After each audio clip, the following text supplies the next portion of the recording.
Welcome to another episode of the Critical Talks podcast. Anything and everything on the future of manufacturing with special emphasis on quality. Today's episode is on the power of small multiples and a progressive search in diagnosing and solving tough problems. And I'm joined by the incredible John Allen here of the New Science of Fixing Things. And John is also one of the original founders of Shainin LLC. Hi, John. How are you?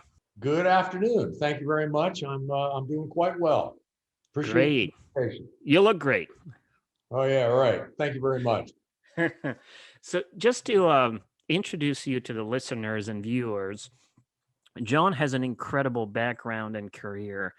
Like I mentioned before, he is one of the original founders of Shainin LLC, and he has decades of experience training, coaching people on how to solve tough problems, and he's actually solved very tough problems himself. After being a part of Shainin LLC, he eventually left Shainin to start his own company along with a few of his partners. And that group is called the New Science of Fixing Things. And ever since then, they have essentially developed what I would say is an incredibly powerful strategy for diagnosing performance and reliability issues and improving quality and product performance. John has a reputation. His reputation precedes him in that whenever there's a tough problem, reliability or product performance problem, he and his group are called to solve the problem, and they actually do solve the problem, and it takes a lot less time than with other traditional methods or approaches. So with that said, John, would you mind sharing with the audience in your own words what your group is about? I'd be happy to, and thanks again for inviting me. Of Um, course. there were a couple of things that you said that I would have said just a little bit different. One of them is that we go in and solve tough problems. We go in and in conjunction with a team at the client, we solve tough problems because without them we couldn't do it. David and I formed the New Science of Fixing Things about 15 years ago. And the idea was to change the direction of professional problem solving. And we've done it. The emphasis is on how we go about doing it, on a causal explanation and not a root cause, because there's a big difference. Mm-hmm. Emphasis is not on probabilistic decomposition of machine behavior for the purposes of improving quality, reliability, and performance, but rather on first principles of how stuff really works in order to be able to decompose behavior. And we're proud of what we've done. We're pleased with what we've done. And we can continuously do things like, for example, last week I was in a company. They asked me to come out and do a workshop. We picked a few projects. And one of the projects had been around for 9 years, and we figured it out in just a few days. And that's not uncommon. That's incredible, actually. Well, actually it is. And there are some things that we do and things that we say when we get there and we start working and constraints that we have on ourselves. I'm candid and frank about saying there's nobody in the world that's better at doing what we do than we are. It's me, David Hartshorn, and Tobias Mack. David is in the United Kingdom and Tobias is in Germany. And all three of us were founding members of Shainin LLC, and we left at different times. And David and I got together within a year after each of us left to start the New Science of Fixing Things. But there are a couple of constraints that we put on ourselves for a good reason. When I work with a client, I say, your job is not to solve the problem. That's interesting because that's the way people start. And when they start that way, it's all based on symptomatic or experience-based problem solving. And if it were purely based on experience, we would be the least qualified in the room to solve that problem. So we shift away from symptomatic into topographic, model-based problem solving. there are four fundamental ways that machines reveal their physical nature, or how products are manufactured will reveal their physical nature. And there are only four. Okay, what are those four? The four are called isolation, which is separating an input from a function. I can give you an example of that. There was a company that was making lithium batteries in China, and they asked me to come over, I don't know, a couple of years ago, and the coating was coming off. And they assumed that the coating was not properly applied. And they had worked for quite some time, try to find ways to improve the coating process. So I started with one question, and I cannot overemphasize the importance of asking the first question properly and effectively. And a first question is critical to whether or not you're going to be able to solve a problem. Mm-hmm. Now, let me just back up for a second. All science is done by asking the question, all of it, and it always has been. So you have to be careful about the way that you phrase a question. When people are doing symptomatic case-based problem solving, they're asking a question. The question is, what's wrong with this thing? And they're looking for a root cause.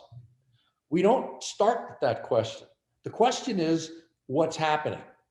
And the answer is a causal explanation, which is a rich functional understanding of how something is behaving and how it's supposed to behave. And we don't need big sample sizes. For certain kinds of projects, we can just use one. We never use big sample sizes because we don't need them, because we have a functional deterministic approach, which is key to what we do, not probabilistic. Now, back to the constraints of what we do. When I start working on a problem, I tell people your job is not to solve the problem. Your job is to learn one thing every day about the physics of function and failed function in a search for a causal explanation, which is fundamental answer to the question, what's happening? Now, on the project that I did in the battery company, where the coating was coming off, first thing I wanted to know is, at what point could I find the coating where it was coming off? And we had to do a few things to expedite that and be able to see it. But the first question that I asked was, either the coating was on and got knocked off, or never was on correctly. That's a fundamental, and that there can be nothing else except for one of those two things. If one statement is true, the other one is false. And that can begin to eliminate what the problem is not. So it's a convergent search through a process of elimination.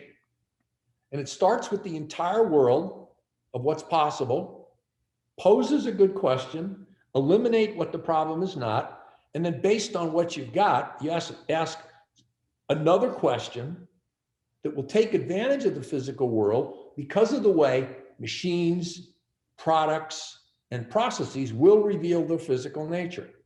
And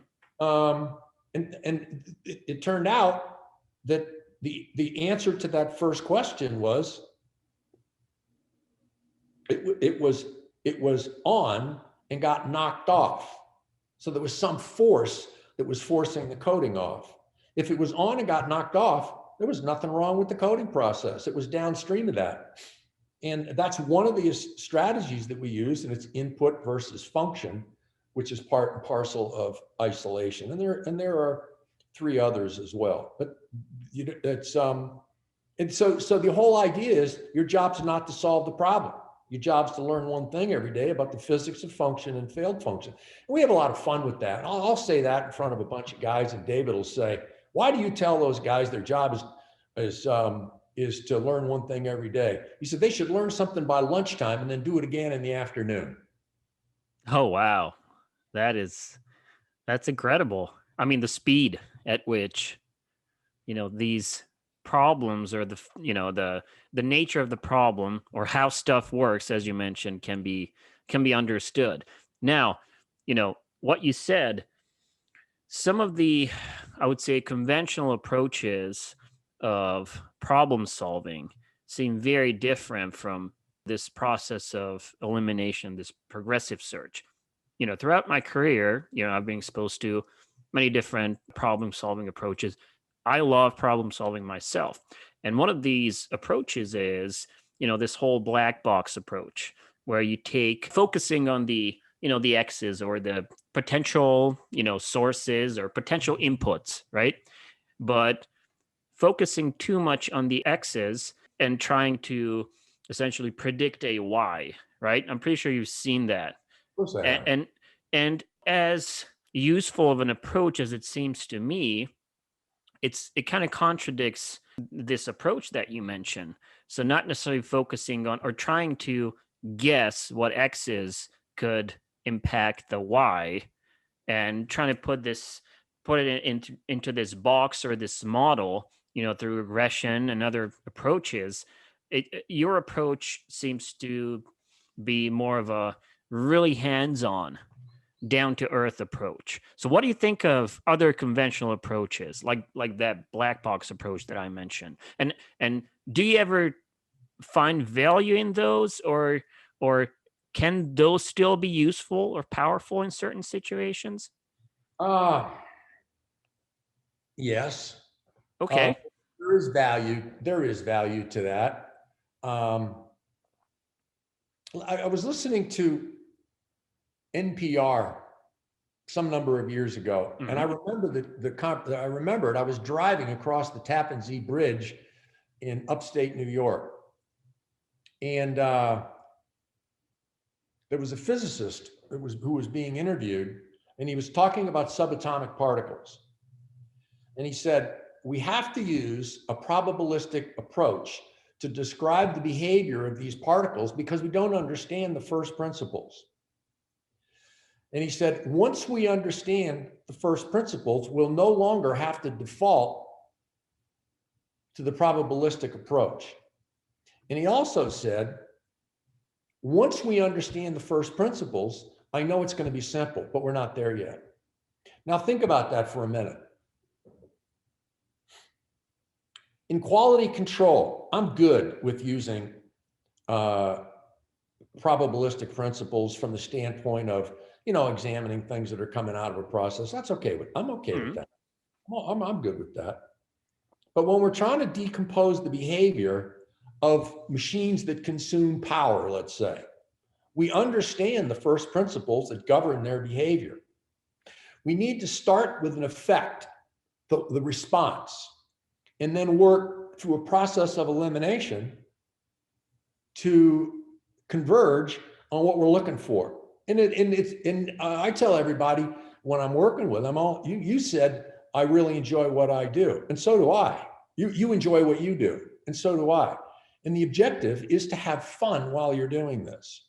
Hmm. Many of us in the technical fields chose these technical fields because we enjoy it. We like it. If you're working on a project and it takes months, weeks or months, I know what we will do. We will not have confidence in what we're doing. The mistakes that we made will become enamored with them and will refuse to admit that we've made a mistake.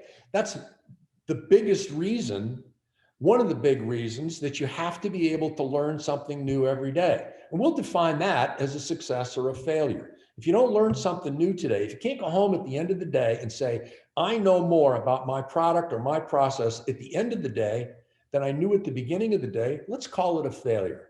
And it's perfectly okay. There's nothing wrong with failing, but you better not string a series of days together. And if I'm wrong, or if I make a mistake at the end of the day, fine. I'll walk into your office if I work for you and I admit it. Say, well, this didn't work, but here's what we're going to do tomorrow. And here's how we're going to allocate our resources. And here's how we're going to, make sure that we learn something today.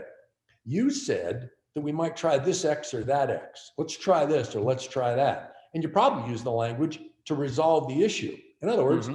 make the problem go away. And how often do you do that? It's gone and then it comes back again. We don't want any of that. And that's the reason for a causal explanation, which explains what's happening in the physical world according to first principles, backed up by first principles. tested by first principles. And it really does get to be a lot of fun. But talk about resources for a minute.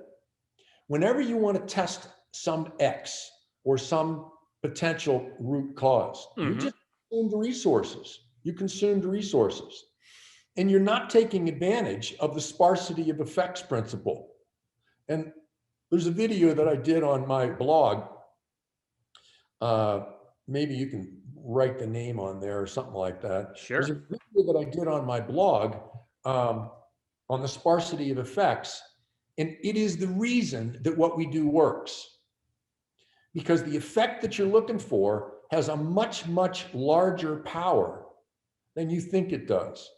It's why it works in the physical world. And it won't allow other X's or other effects to mask what you're looking for, if and only if you understand the effective principles of convergent diagnostics in a search from the effect to the cause. Okay. Works beautifully. So it's essentially the Pareto law in terms of these effects, right? There's only one effect that really matters. You just need to be able to find it. It's essentially the Pareto principle, but you got to think in terms of the Pareto principle squared. Mm-hmm. And that's a helpful way to think of it. So it's not just the Pareto principle, it's the Pareto principle on steroids is the sparsity of effects principle. Great. Okay. So, we've talked, I believe, about one or two of these strategies, these 4 key strategies. What are the other key strategies? Would you, could you share with us what those are, just in a nutshell? Sure. I think I mentioned isolation and I gave an example. There's isolation, there's dissection. Dissection can split the world up based on the fact that I might have a structural difference in 2 products that I'm making, and I can ask what's different. That will never get you to the end of a causal explanation. You can go from dissection, what's different at a structural level between 2 products. Maybe you got, I don't know, maybe you got 2 pumps. One puts out more liquid than the other.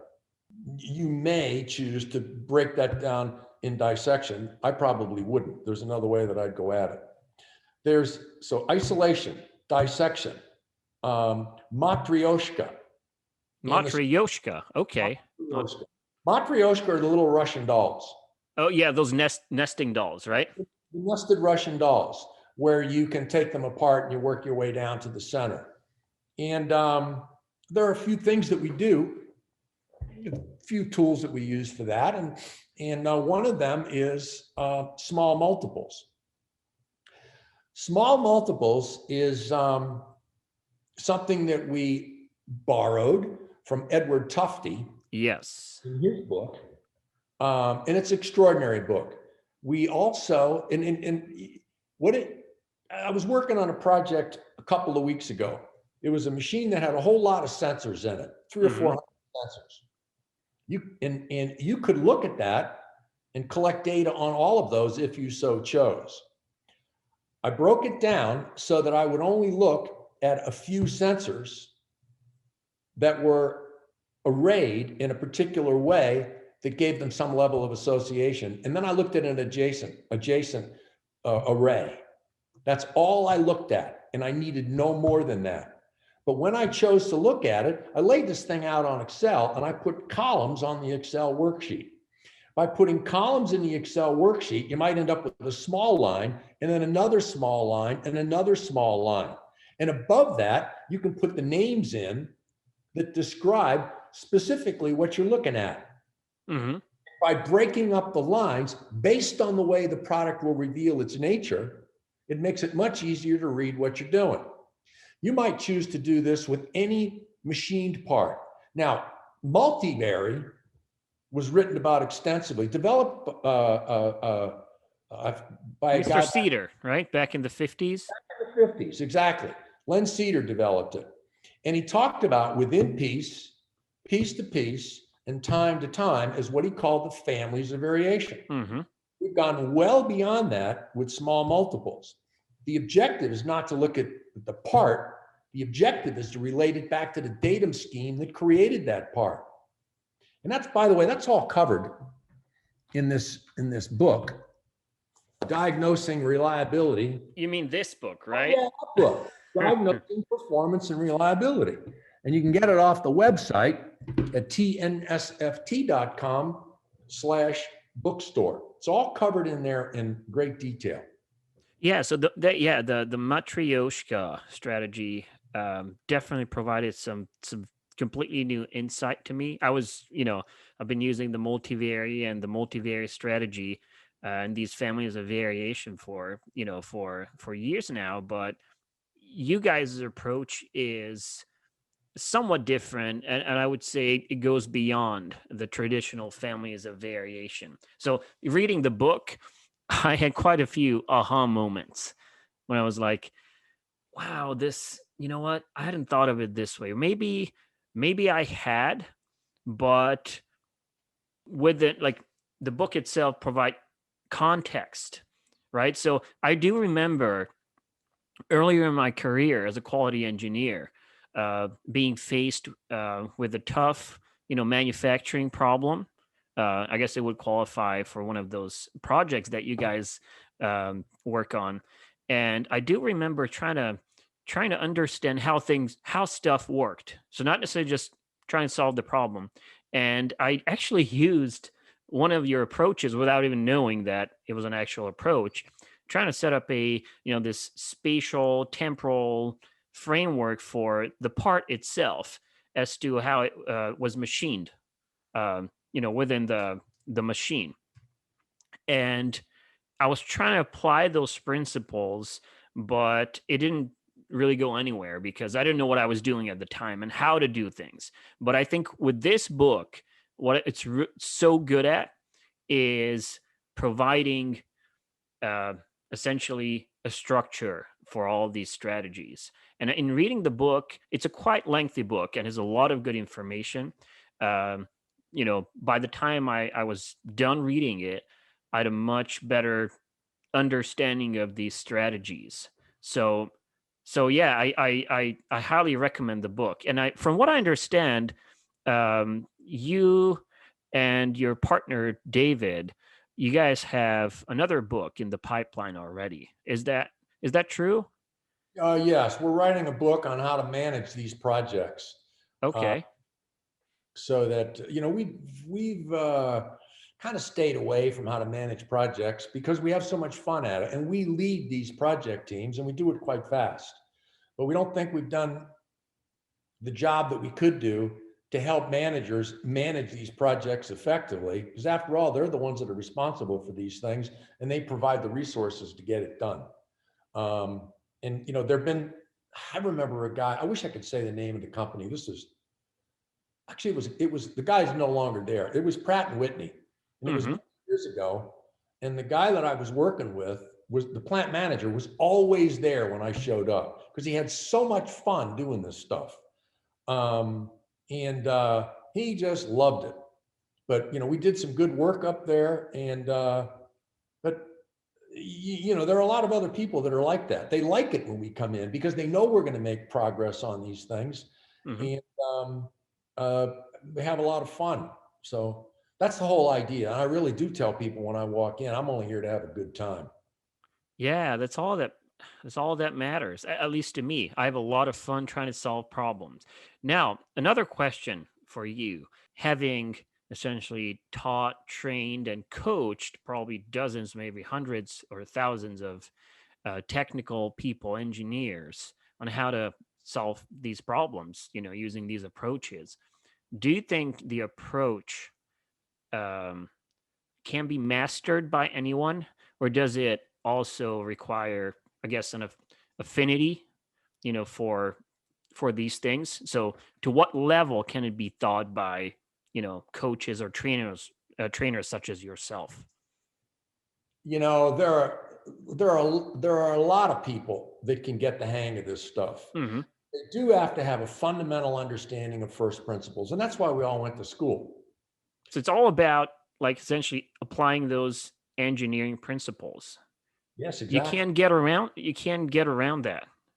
Exactly. And there and it's fun, and I love it. I got a letter from a guy yesterday, I was one of the people I was working with last week or the week before. And I got a letter from a guy telling me how much fun he had. And I just, that's what I live for. I live for that stuff. I love it when people send me letters telling me how much fun they had and how easy this became. No, not easy, simple. Just because something's simple doesn't mean it's easy. But the principles that we apply, people understand. They went to school to learn first principles. Mm-hmm. Not particularly fond of the idea of using probabilistic decomposition of machines where we already understand the first principles. Great. Yeah, it sounds like a lot of fun, these training sessions. So, with COVID hopefully ending soon and the restrictions ending, Florida, it's uh, already, what was that? I said, I live in Florida. It's already over down Oh, here. yeah, that's true. It's probably it's probably already over there. In California, I know you still have COVID out there. We don't have it anymore. Great, great. So, are you guys on the road teaching these seminars and training courses? I am on the road. David and Tobias have a few more restrictions placed on them in England, in the United Kingdom, and in Germany, but they're not far away from being back on the road. And they're also working some projects with some clients over the phone. But it's Mhm. clients that where they've been before and where they've seen the processes. Let me explain a little bit. You'd said seminars and things like that. Sure. Most of what we do is workshops. And a workshop means you pick a certain number of projects, a few projects. You assign a couple people to a team, small teams, 2 or 3 is plenty. We don't want any more than that. Sometimes it has to be more, but not, there's got to be a good reason for more people on a team than that. And we might come in and maybe we're going to be there for a week, typically for a week. And we might start off in a conference room. We're not in there very long. We might go through 20 or 30 slides just to explain the fundamental principles of what we're going to do. Very often there are 2 of us that go into a client together. And then we start laying out these problems within a few hours of being there. We start laying them out in such a way that we have that first question, they can get out and begin to execute. I'm going to estimate half the problems that we work on in this kind of an environment, we have the causal explanation by the end of the week. That's incredible. And that's opposed to people that might come in and teach a seminar and say, well, you got to finish a couple of projects over the course of the next year. We don't do that. And we don't subscribe to that idea. We don't look at it at all. The objective is to be able to fix things and understand their behavior quickly. Mm-hmm. That's so much fun. Yeah. Now, and it really comes down to, if you were to use a Japanese term, going to the Gemba and see how things work. And I know in the past, there have been approaches that really emphasize this, what you call the probabilistic approach, right? So without truly understanding how stuff works, you create these models and try to make estimations or predictions, which sometimes work, but a lot of times, really the best thing you can do is go see the process and try to understand how it works so you can make those determinations, to use your terminology, to have a deterministic understanding of how stuff works. Great. So, I highly encourage my listeners and viewers to grab a copy of the book. It's really good. And if you have the opportunity, hit these guys up and take a training course from them. But, for those who don't, currently have the opportunity to read the book or, take a training course, what ground rules can you offer, for problem solving? What are the ground rules of problem solving, in your opinion? For someone that's just starting out, like, what kind of stuff do they need to, be aware of? Well, that's an interesting question that you posed. Sometimes what people already know stands in the way of what they're trying to do. I really would suggest that people think about getting the book, looking at the blog that we've got, the blog I've written, and that is fyx-z.com. Go in there and start to read some of the stories and case studies that we've written up and take a look at those. There's one fundamental thing that has to be done correctly in order to be successful on a project. Okay. That is making sure that you get the first question and you have to ask it properly. If you don't have the first question, if you don't ask it properly, you're not going to succeed in your project and you're going to get frustrated. And when you get frustrated, I know what you're going to do. You're going to start guessing at X's, guessing what might be wrong. Guessing is the single most thing that wastes a company's resources. You have to have a way to eliminate what the problem is not, so that when you get to a causal explanation, you have a high degree of confidence about what's happening. And I can give you countless examples of where that takes place. The one that I gave about the battery, the coating was on correctly and got knocked off, or never was on. What were they working on? Never was on. Where was the problem? Was on, it got knocked off. There were some energetics involved in knocking the coating off, and we had to discover what those energetics were. But by the time we got there, we were highly confident. There's another example that I could go to, and I'm picking ones that are relatively easy to understand, but they certainly demonstrate the fundamental points that we want to get across. A company had a problem with an airbag failing, and the question became the airbag deployed and then failed, or failed in the course of deployment. Now think about that for a minute. It's two completely different sets of physics. Then you have to say, okay, I've got two different sets of physics. How do I execute in order to be able to eliminate one of these? And you can step it through from that standpoint. There's a lot of people that run around looking for some sort of a response variable that they can test out with a measurement system. I don't think that's the most effective way. The most effective way is to say, how can I get this product or process to reveal its physical nature? And then how can I get a measurement system to see what's happening? Not what's wrong, but to see what's happening.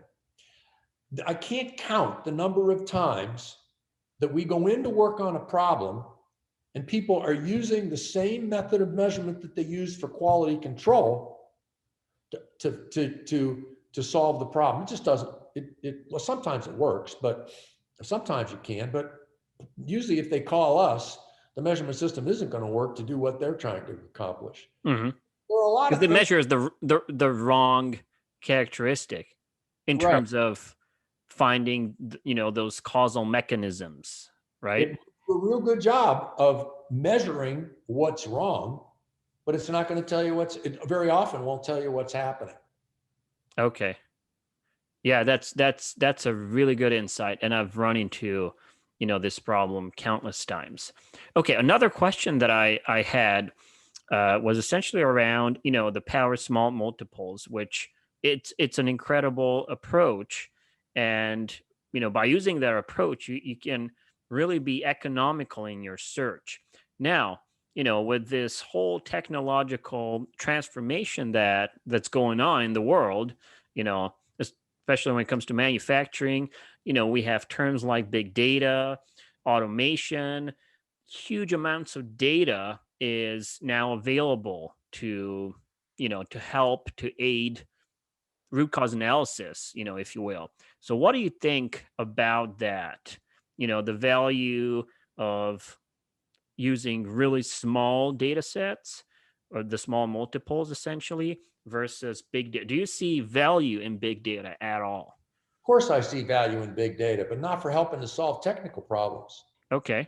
There's certainly value in it. I mean, you need to use big data if you're going to study what's going on with COVID throughout the world.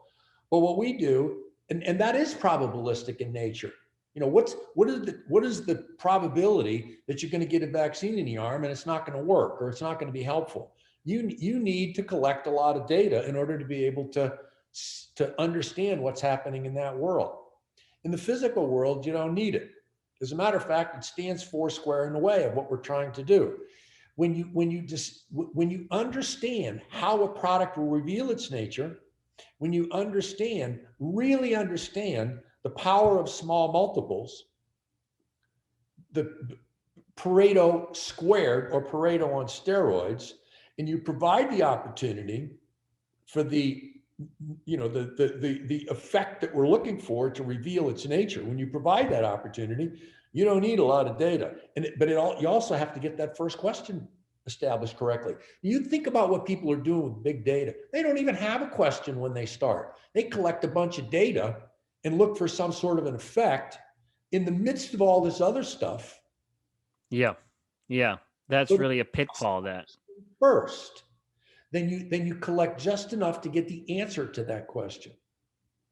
And that's it. You don't need much. Okay. So there's definitely value in both small data and big data. At least that's what I think. But I know that a lot of folks, fall in the trap of just using big data or huge amounts of data just for the sake of, technology, or just, oh, it's all available to me, right? Might as well just use it. Okay, great. One more piece. I did a project not long ago, and a guy shows up with a piece of paper and holds it up, and it's got 300 or 400 lines on it. And he was a little annoyed because I said, I don't want to look at that thing. I don't know how to analyze a piece of paper that's got a bunch of lines on it. It looked just like somebody had dropped pixie pickup on a piece of paper. It's too easy to collect a lot of data. It takes good strategic approach to figure out that first question, and then the second question and the third question. But to get that first question properly phrased, and then collect only enough information, collect data, and turn it into information to get that question answered. Yeah, that's the hard part. That's what requires expertise, knowledge, and just knowing what's going on and what approach to use. Great. It's so much fun. It is a lot of fun. As a lot of fun. Hey, one more question. So in reading the book, I know that you guys put a lot of emphasis on, these very down to earth graphical methods, approaches, say the multivary. And I was really glad to see that you use the mighty Uden plot a lot. I'm a huge fan of that graphical, method. And I learned some new approaches, some new ways in which Uden plots could be used, for your progressive search. Could you tell the listeners about, the Uden plot method? Yeah, sure. There might be you might just want to test out a measurement system. Say you have first set of measurements against the second set of measurements, and you just plot it. If you get a nice straight line, it looks like the measurement system works. But there are a lot more things you can do with it. You can test. You can put test parts before and then test them again after they go through a manufacturing process or a heat treat process, something along those lines. Then you might begin to see a bias off the 45-degree line, and that shows you the effect of what happened. So powerful, so powerful. Yeah. But you're absolutely right about the power of effective graphics. When even cartooning, if you looked in the book, there are a lot of cartoons that are in there. A lot of people like to walk out to a process and take a photograph. Leonardo da Vinci talked about the difference between seeing and looking. Mm-hmm. A lot of times we just look at something. When you draw a picture of it, when you draw a cartoon, you begin to see. Now, if I ask people if they can draw, most people say, no, I can't. Now I say, well, you can't see. And we teach them how to make an effective sketch to see what you need to see. I've got notebooks all over the house, and I need to start, picking them up and getting them back in the office, loaded with sketches. Because while I'm doing the sketch or while I'm doing the cartoon, I think my way through this. I remember I went into a glass plant I don't know, 10 years ago. And they asked me to work on a project, and I showed up a day early. And I said, would you let me come in? Because I want to sketch this process. I'd never seen that kind of a process before. I wanted to sketch it out so that when we started the next day, I had some insight and understanding about how that place worked. And I can learn so much with just a quick sketch of what's happened. Not a process flow diagram, but much different from the standpoint of how I can help myself decompose the behavior of the process. Hmm. Yeah, I agree. By sketching up whatever it is that you're Mhm.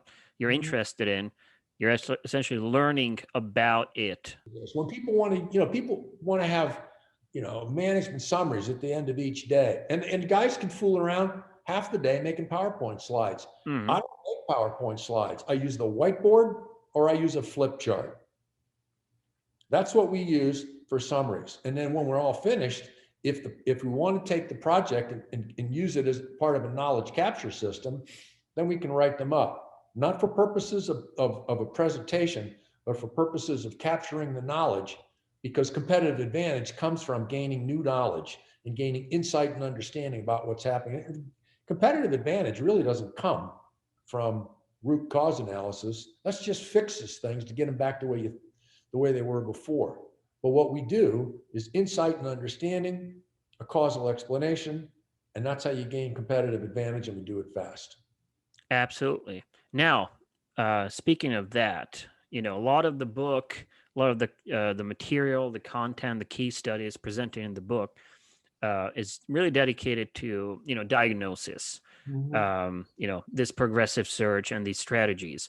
Do you also have a strategy for not just fixing stuff or diagnosing stuff, but for like developing new product and developing a product with high reliability? Sure, sure. Um, sure we do. And that's the source load impedance model Okay. that we've developed, and is probably the biggest contribution that we have made to the field of engineering problem solving and diagnosis. And essentially, what it is, it's a picture, it's the story of how power and energy flow through machines and what they do. There's only 7 things you can do with a machine, regardless of the domain. And if I ask you the definition of quality, if I ask a half a dozen people the definition of quality, I'll get different definitions. One might be uh, reduced variation about the nominal or something like that, and people will come up with different definitions. The one I like to use for product performance is how well does the machine work at t=0 when it's brand new. In other words, if I stick a certain amount of energy into that machine, how much of it comes out in the form of useful work and how much of it is lost to the system losses, system impedance or system losses, in accordance with the second law of thermodynamics. And then the definition of reliability is how long does it work well? In other words, for every unit of power I put into a machine, how much comes out in the form of useful work and how much is lost? And once again, how do you draw a picture of that? We do it in what we call the effort flow workspace that shows how a machine performs. And you don't need an entire machine to be able to do that. You can begin to do it as soon as you have identified the system functions, and clearly there are multiple, um, there are many. You can test that function independently. I've got a fortune tied up in Lego machines, electric motors, uh, air compressors, etc., back in the back room back there. And that's kind of what we've done. We've built up those machines. David and I built up those machines in order to be able to test and understand those principles, and to change the source, change the amount of energy you're putting into this thing, change the load that you're putting on it, and then going from there. So we are actively engaged with a couple of people just on what you're talking about, which is in the product development phase. Great. That's great to hear. So essentially a full cycle Mhm. from just fixing stuff that's already broken to developing stuff that will never be broken. Okay. I love it. I love it. Um, all right. So, for those of you who are interested in learning more about this approach, and John and David, and the new science of fixing things strategy, I really highly recommend that you get this book, Diagnosing Performance and Reliability. I've personally learned a lot from the book. And I personally hope that I get to attend one of your seminars someday. I guess, we'll talk about that probably offline. But I think John is also happy to field any questions that, you may have. Do you have an email address or a profile that, folks can reach out to you? My email is John, John, Allen, Allen, at tnsft.com. Tango, November, Sierra, Foxtrot, Tango.com. Great. You'll be getting a lot of requests and questions. Well, I appreciate that, but I'm really grateful for the opportunity to do this. Maybe one of these days we'll do this again and we'll walk back in the other room and we can fool around with the Legos. That would be awesome. That's the the little kid in me that that wants that to happen. Great. Thank you so much, John, for for being on this episode as the guest. I personally have a ton of respect for you and your partners for what you do, teaching folks to how to solve uh, how to solve tough technical problems, and essentially preaching the word on this, on what appears to be a very successful, incredible method for problem solving and improving performance. Thank you so much for the opportunity, John, and I hope to talk to you soon. Thank you very much. I'm grateful for the chance to do this. Be well.